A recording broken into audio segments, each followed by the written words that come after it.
In Nigeria, the task of cultivating a land is often hard and laborious.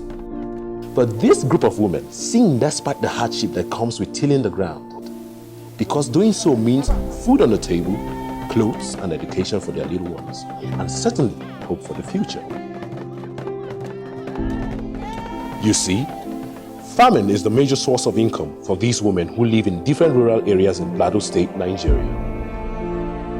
Tina Ibrahim, for instance, relies on small-scale farming to cater for the needs of her 5 children. She grows grains, spices and vegetables on this little patch of land, which her family feeds on and sells for income. Tafiya da rayuwarmu da yaran ma yana ba mu wahala yadda za mu ciyar da su. School fees da sauransu. Tashi a wayi gari babu kobo a hannu, ba abun da zan kama in sayar. Sometimes nakan zauna ma yi kuka. Hawan jini ma zai iya kama ni domin ba abun da zan kama ba yara su ci. In an zo balle ma kana tunanin rashin lafiya ya zo fa yaya zan yi, amma to haka ne muna duhuma mu zauna da shi. Tina and her friends are only a few of the thousands of women in rural settlements all across Nigeria who not only produce over 60% of the food consumed in the country, but whose livelihoods depend on small-scale farming. In recent years, however, their means of livelihood is being threatened by drastic climate change. Research has shown that the average temperature of the Earth is rising at nearly twice the rate it was 50 years ago. This rapid warming trend is to a large extent caused by effect of greenhouse gases emitted by humans. If you generally look at what is going on in the world today, you see that there is extreme heat and extreme rainfall. Sometimes each of them is overstretched such that you have drought and you have excessive flood. This impacts very negatively on human life, on livestock. This is as a result of the activities of both human beings and nature itself. And because of that, the greenhouse system that's supposed to be holding heat and reduce the impact it has on the ground, on the soil, is destroyed and could no longer hold the heat. So the impact is on human life, animals, and crops. Farmers across Africa already feel these impacts in forms of prolonged droughts, erratic and unreliable rainfall, floods, landslides, increase in soil erosion and crop failures, more uncertainty about what and when to plant, shortage of food, food insecurity, and so on. Smallholder farmers are even more affected as they currently face increasing challenges like extreme poverty, hunger, and deprivation due to loss of livelihoods and income. A nan wurin mukan dan samu damuwa sosai don abincinmu baya yin kwari sosai. Kaman gona na dai da nake yin shi. Wani lokaci ruwan yakan zo in ya zo da yawa idan mun yi shuki ruwan yakan zo ma ya share gonan duka. So the flood alone, if you come now inside this place, you go carry the whole of this place, it go be like desert. All those things that they worry us. You can't make us when they do the work now. We not come they feed, they get up. We just they do and because of how for do or you both drink Gary. You know see. Even the livestock. I mean, you need to see livestock when it is hot. It's terrible. Sometimes go into a poultry house. Just you need to stand and keep replenishing their water. Even then, you see every chicken is keeping their mouth open because they are hot. You know, so that's how it has affected us. It's affecting me economically. The money I will use to do something for my children as they go to school, I will now reinvest them into my farm. I feel very, very bad, and that is why we don't have much. I even went into borrowing, go to cooperatives, and we loan money so that we can start afresh. You see how pitiful that condition is. Largely done by smallholder women farmers, agriculture is very vital to the Nigerian economy as it employs over 14 million people and contributes about 20.85% to the nation's GDP. The detrimental impact climate change has on agriculture is becoming a threat to the food and security in Nigeria. A threat that must be tackled immediately. Food security entails that as population is increasing, we have to increase production to be able to meet the demand of the increasing population. But definitely with climate change, instead of having increase in output, we are having decrease in output. So it's a very major challenge. And so, with a long history of building and empowering the poor and marginalized, their families and the larger community, the Australian High Commission stepped in to change the narrative. Through its direct aid programming, they set out to empower smallholder women farmers through their national association, Swofon.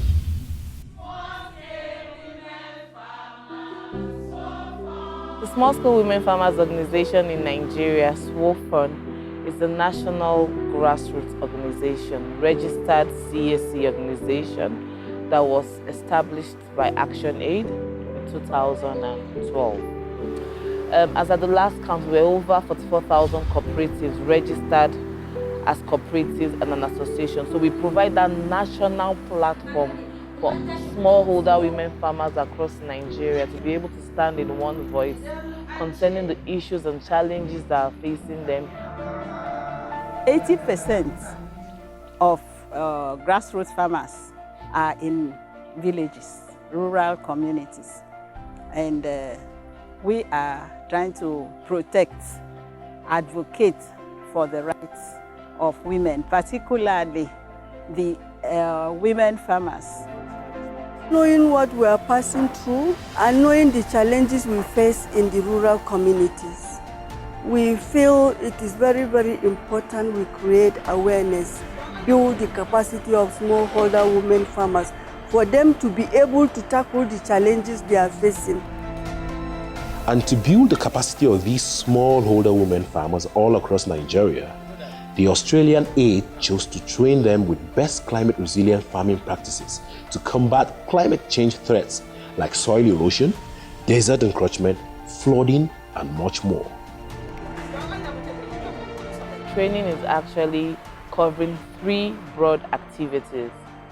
One is on regreening practices for organic farming in order to improve soil fertility, be that in Lagos, Kaduna, and Delta states as one of the practices. The second phase of the training is actually looking at training on extension services to help empower smallholder women farmers as a capacity building by governments, ADPs, agri departments, doing that in Plateau, Abia, and Cross River. And the third one actually takes us to the north, which is capacity building training on desertification and encroachment. Because we find out that towards the Sahel region, there's a lot of desert encroachment on the farmlands. Desert encroachment and rise in sea level are 2 major ways arable lands are reduced in Nigeria.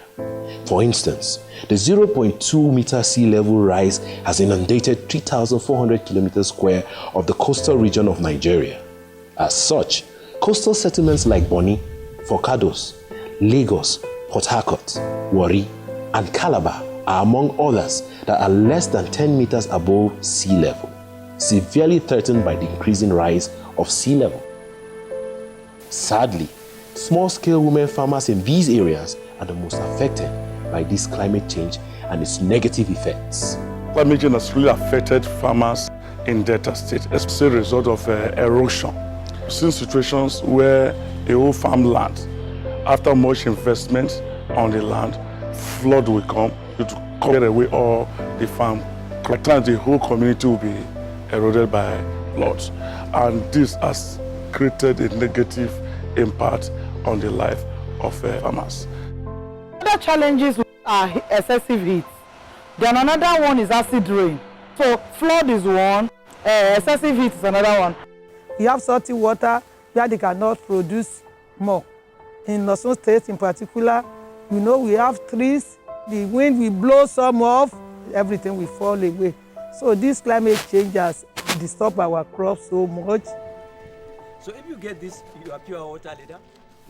To build the capacity of small women farmers in these regions for best climate-resilient farming practices, Swofon organized a training on organic farming practices for soil preservation and regreening. The regreening processes is such that you try to introduce plants that are symbiotic with the cropping patterns of that farmer.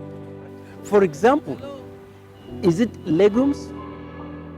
If you want to try the legumes, they will now improve the quality of that soil, and they will improve the nutrition of that soil, because soil is all about nutrition, and it is that nutrition that will help your crops. So the moment you try and bring in the green agriculture, and that green agriculture will now open the mind that everybody will now key in. So at the end of the day, you will have a bumper harvest, and the take home will be much, much higher. In that training, I was taught what I can do to make sure that climate change does not affect what I should get in my farming. And one of it is planting trees in the farm. Even trees can curb erosion. This training also will help us to know which crop needs organic and when we need to apply this organic, and how to do even the organic fertilizer, which is compost, how to compost the fertilizer itself. While the sea incursion is reducing the arable land in the coastal plains, desert encroachment with its associated sand dunes is depriving farmers in northern Nigeria of their agricultural farmlands and grazing rangelands. The frequent droughts and lesser rains are shortening growing seasons, thereby causing crop failure and food shortage. The onset of rainfall is actually late, and so by our prediction this year, there will be late rains and then early cessation of rain. So, and that affects the small-scale farmer, because usually they have to wait for these rains to start before they can start planting, and usually planting season is dependent on this rain.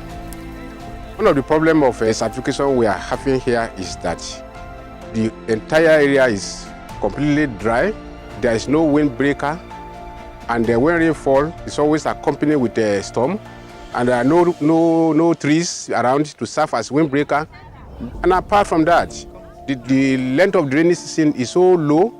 Maybe sometimes we may have like 1 or 2 months rainfall in a particular area, which are not evenly distributed.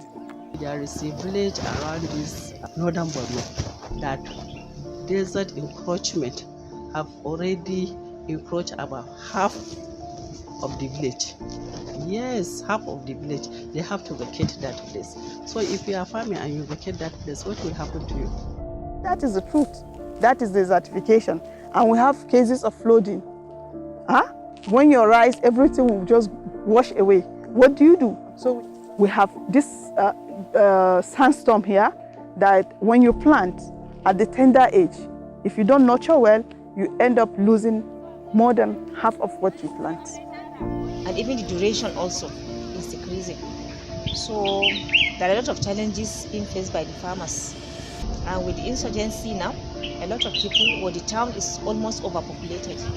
So we now sensitize them on what it is all about, the causes of the desertification, and then the precautions that they can take to, although they cannot stop it completely, but how can they now, since it's already with us, so how can they now cope with it? So we've taught them some farming skills that they can now use in their farming to really mitigate or reduce the effects of desertification. At the end, we are able to draw an action plan. This plan is to enable them have a plan for at least a quarter of the year. How are they going to start it? Now they know the processes, they know the effects.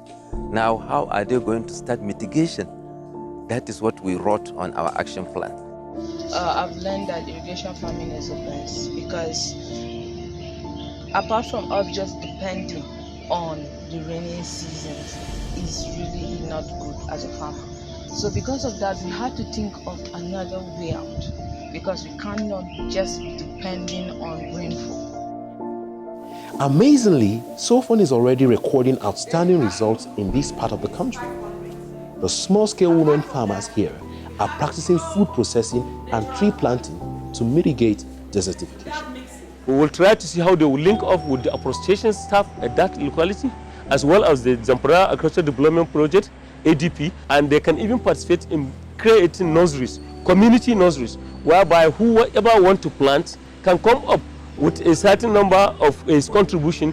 The seedlings raised can be given to them free of charge, or they can even give a token amount. Women in various communities, they have been organized, and they have these kind of nurseries in their various localities, where they were even trained. They even plant, they are engaged in center beds, they are engaged in green beds. And when you train women, you train the whole nation. That's exactly what the program is all about. Calabar, the capital of Cross River State, is believed to be one of the most beautiful cities in Nigeria. Its clean streets, breathtaking landscapes, and abundant crops have attracted so many people, both within and outside the borders of Nigeria. Sadly, small-scale women farmers in these areas are the most affected by this climate change and its negative effects. Flooding, especially. You get your money or you even borrow money. You put into your farm.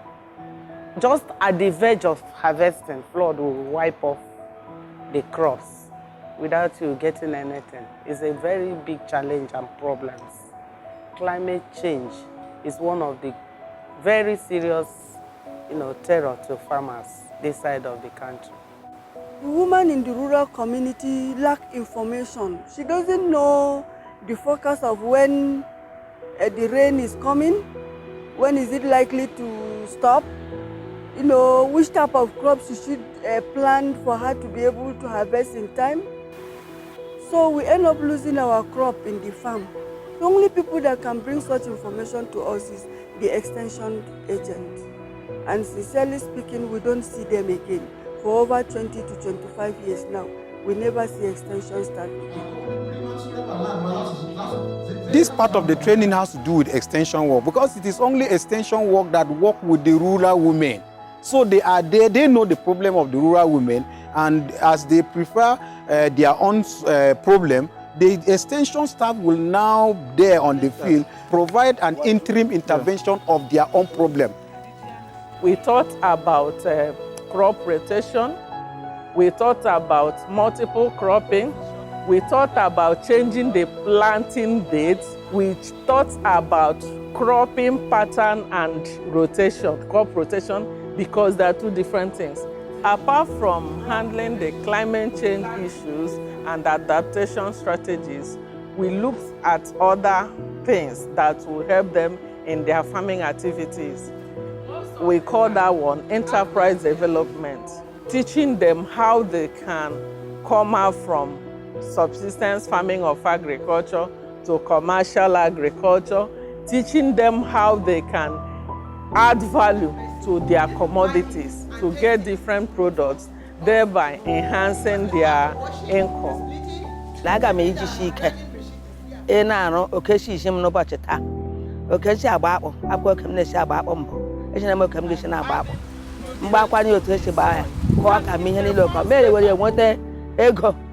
Ngiji na-azụ ụmụaka na-ejikwa na-eri ife.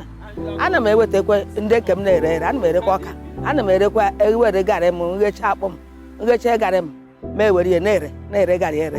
Ọ bụrụ naanị nke oriri la m na ana m anụta nke oriri na-anụtakwa nke orire na-anụtakwa nke ji na-azụ ụmụ m. N'ọrụ m ugbu a m ga-etinye aka. M gakwa akụzikwere ndị ọzọ. Like ndị neighbor m gakwa akụziri ugbu a sị lekwe ihe a kụziere anyị. Ha ga-amụtakwa ya. Just as we have learned today from this training that in fact we are going to hold the ADPs responsible, because truly they are the ones that are training extension workers, even women extension workers. So the whole thing is that we need to work together to see how we will solve this problem. If we don't address these climate change issues, then the problem of food insecurity will continue. Because we believe in Nigeria, 75% of agricultural activities are carried out by small-scale women farmers. So when we address them, when we reach them, and they utilize the information in their various farms, I think that to an extent, we will arrest food insecurity. With Nigeria's agricultural sector contributing about 20.85% to the nation's GDP and employing over 14 million people, the Australian High Commission is confident that the impact it has made on these small-scale women farmers will trigger local, national and even global development, leading to food security for Nigerians and all mankind. Having gained the knowledge of climate change, they will be able to produce no matter the heat or the drought. They will be able to store. They will be able to go ahead along with the activities of producing whatever they want to produce at any time they want to produce, not minding whether there is drought or there is flood. They can manage and cope with whatever situation that is available to them at a given time. It's going to help us a lot. Because from the practicals also, a lot of women are excited. I'm even saying already that they are not going to lose their money again from farming because of climate effect on their farming activities. We are going to do step-down training to farmers to make sure that all of them benefit from the advantage of this resilience training, so that we could be sustainable and we'll be able to produce more products, be able to feed our community and earn more money. Each person that was here is representing almost 100 cooperatives. It is the cooperative heads of each local government that is here. So in all the 17 local government, we have representatives that came for this training. So when they go back, they will be able to step down this training. It's very achievable, and hopefully we'll be able to meet the reducing hunger by the Sustainable Development Goal by 2030. So I want to believe that while we are having a small impact in these 8 states, it's going to be a ripple effect to achieving food security in Nigeria and producing more food for the nation.